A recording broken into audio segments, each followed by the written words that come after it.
Saya Syifa Khairul Nisa. Kenalkan, nama saya Alin Aira Putri.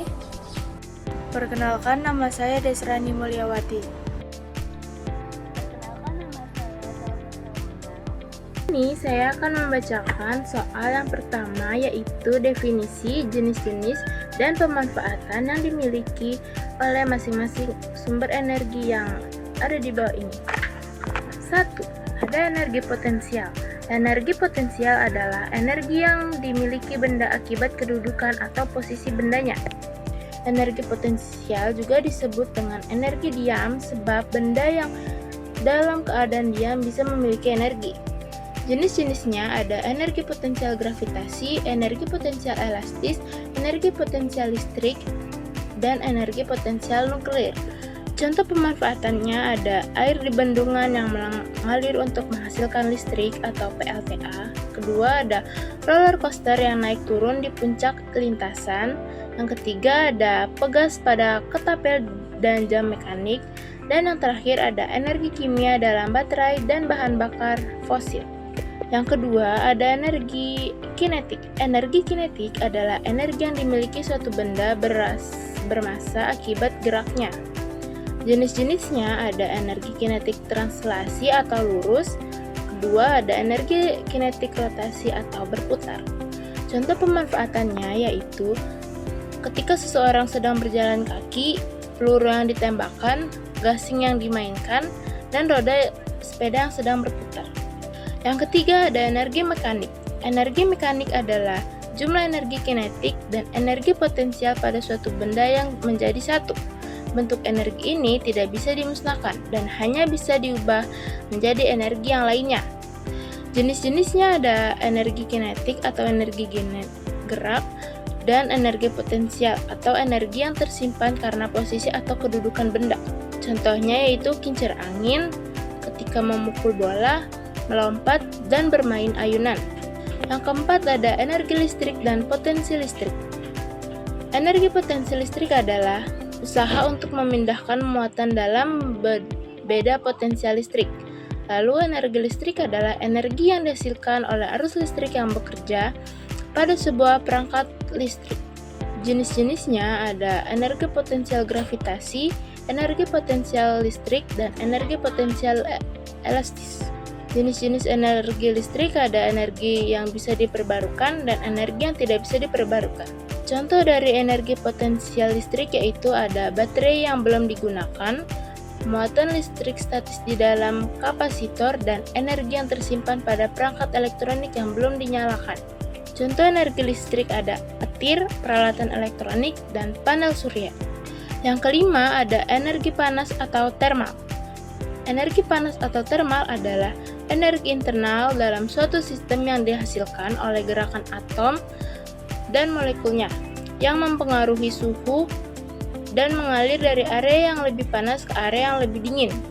Jenis-jenisnya adalah konveksi, radiasi, konduksi, dan transport massa.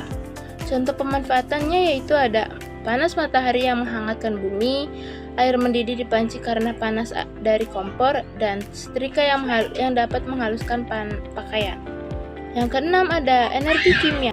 Energi kimia adalah energi potensial yang tersimpan dalam ikatan kimia antar atom atau molekul suatu zat dan dapat dilepaskan atau diserap selama reaksi kimia. Jenisnya ada berdasarkan sumber dan berdasarkan penyimpanan energi. Jenis berdasarkan sumber yaitu ada makanan, bahan bakar fosil, dan baterai atau aki.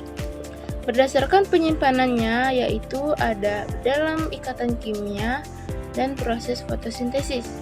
Contoh pemanfaatan energi kimia yaitu ada perubahan menjadi energi gerak pada kendaraan bermotor dari pembakaran bahan bakar, lalu ada menjadi energi listrik melalui baterai dan sel bahan bakar, dan terakhir ada menjadi energi panas dari pembakaran kayu atau bahan bakar lain untuk memasak.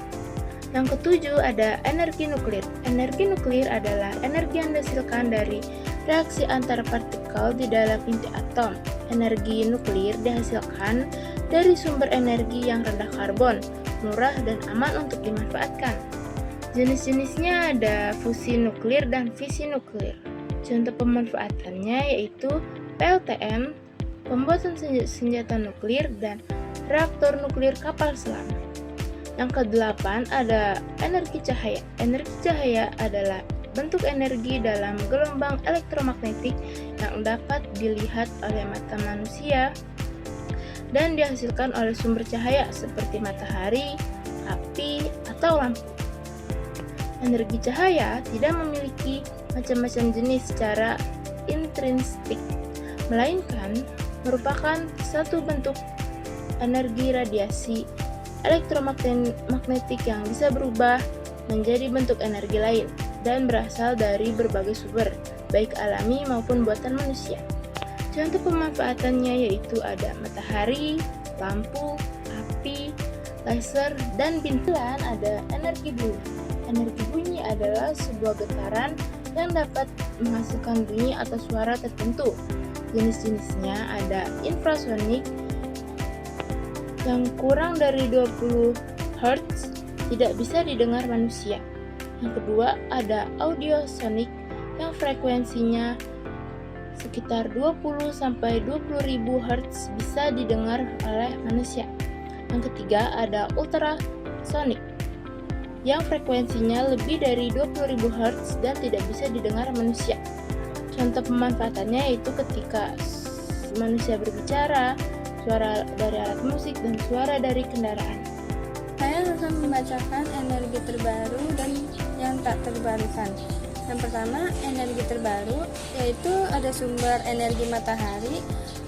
Energi yang berasal dari radiasi sinar matahari. Pemanfaatannya yang pertama ada panas surya untuk listrik. Yang kedua ada pengeringan alami. Yang ketiga ada pemanasan air. Yang kedua ada sumber energi angin, yaitu energi yang berasal dari pergerakan udara di atmosfer. Pemanfaatannya ada pembangkit listrik tenaga angin atau kincir angin. Yang kedua ada pompa air tenaga angin. Yang ketiga ada sumber energi air, energi dari aliran atau jatuhan air. Pemanfaatannya ada pembangkit listrik tenaga air atau PLTA. Yang kedua ada irigasi pertanian. Yang ketiga ada panas bumi, yaitu energi panas yang berasal dari dalam perut bumi. Pemanfaatannya yang pertama ada pembangkit listrik tenaga panas bumi, yang kedua ada pemanas ruangan di daerah dingin. Saya akan membacakan energi tak terbarukan. Yang pertama ada sumber energi minyak bumi, yaitu cairan kental berwarna hitam yang berbentuk dari sisa-sisa makhluk hidup jutaan tahun lalu. Ada jenis-jenisnya juga. Yang pertama ada minyak mentah, yang kedua solar, yang ketiga bensin, premium atau pertamax. Yang keempat ada minyak tanah. Ada juga pemanfaatannya, yaitu yang pertama bahan bakar kendaraan, yang kedua ada bahan baku industri atau perekonomian, yang ketiga ada pembangkitan listrik. Yang kedua ada sumber energi gas alam, yaitu gas yang terbentuk dari sisa makhluk hidup yang terperangkap di bawah permukaan bumi selama jutaan tahun. Jenis-jenisnya itu ada LNG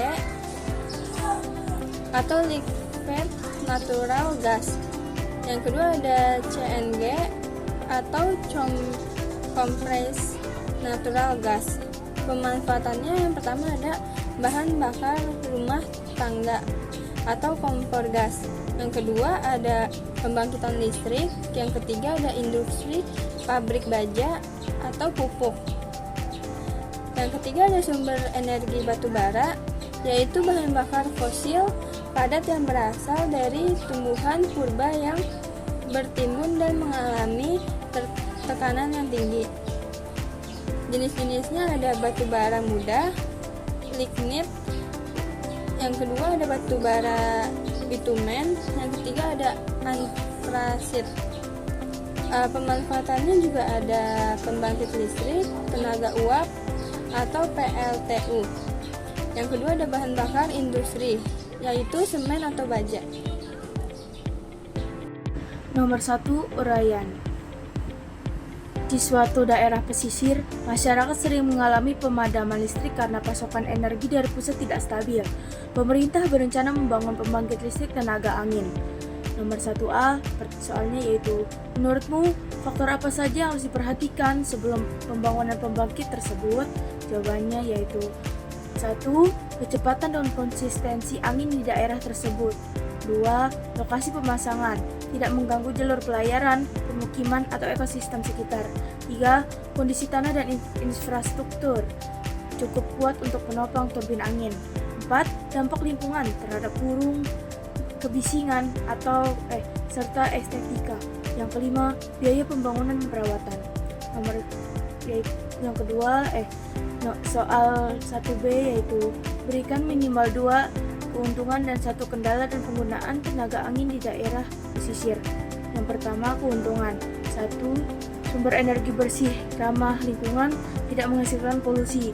Yang kedua, potensi besar di daerah pesisir karena angin relatif lebih kencang dan stabil. Lalu kendala. Nomor 1, investasi awal cukup mahal. Yang kedua, membutuhkan teknologi yang tepat. Soal nomor 2. Perhatikan gambar berikut. Jelaskan secara lengkap perbedaan antara solar thermal dengan solar PV. Jawabannya yaitu yang pertama, solar thermal. Prinsip kerja: memanfaatkan panas matahari untuk memanaskan fluida, air atau minyak yang kemudian menghasilkan uap untuk menggerakkan turbin pembangkit listrik. Umumnya digunakan pada pembangkit listrik skala besar atau untuk pemanas air. Output awal berupa energi panas. Lalu solar PV. Prinsip kerja: memanfaatkan efek fotovoltaik, yaitu sinar matahari langsung diubah menjadi arus listrik oleh surya panel. Lebih sering digunakan pada skala rumah tangga maupun industri. Output langsung berupa energi listrik. 3. Bayangkan kalian adalah tim konsultan energi yang diminta pemerintah daerah untuk mengurangi penggunaan energi fosil. Tentukan satu jenis terbarukan yang paling cocok digunakan di wilayah kalian. Jawabannya, energi surya cocok di Indonesia karena banyak sinar matahari sepanjang tahun. B. Jelaskan alasan pemilihan berdasarkan kondisi geografis, ekonomi, dan lingkungan. Jawabannya, kondisi geografis tropis, ekonomi peninsula semakin terjangkau, dan ramah lingkungan sehingga cocok mengurangi energi fosil. Di sini aku akan menjelaskan soal nomor 4, yaitu jelaskan bagaimana cara teknologi pembangkit energi tersebut. Yang pertama, ada kincir angin. Kincir angin memanfaatkan sumber angin untuk memutar baling-baling. Putaran baling-baling tersebut diteruskan ke turbin yang terhubung dengan generator. Generator kemudian mengubah energi mekanik dari putaran menjadi energi listrik. Yang kedua ialah panel surya. Panel surya terdiri dari banyak sel surya.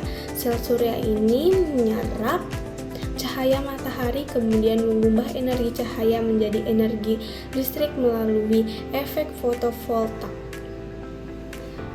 Terus ada listrik yang dihasilkan biasanya berubah arus searah. Listrik yang dihasilkan biasanya berupa arus searah DC. Lalu dapat diubah menjadi arus bolak-balik AC menggunakan inverter agar bisa digunakan oleh peralatan listrik. Yang ketiga ialah pembangkit listrik tenaga air PLTA, memanfaatkan energi potensial air yang disimpan di bendungan atau aliran air. Air dialirkan dengan tekanan tinggi ke turbin. Aliran air tersebut memutar turbin, lalu turbin menggerakkan generator untuk menghasilkan energi listrik. Jelaskan apa yang dimaksud dengan distilasi dan prinsip dasar yang digunakan dalam metode ini. Sebutkan minimal 2 contoh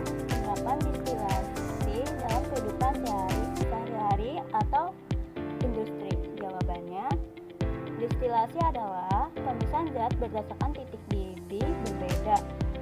Zat sedotan didinginkan jadi cairan, contoh pemurnian air dan penyulingan minyak. Sekian dari kelompok kami, kurang lebih mohon maaf. Wassalamualaikum warahmatullahi wabarakatuh.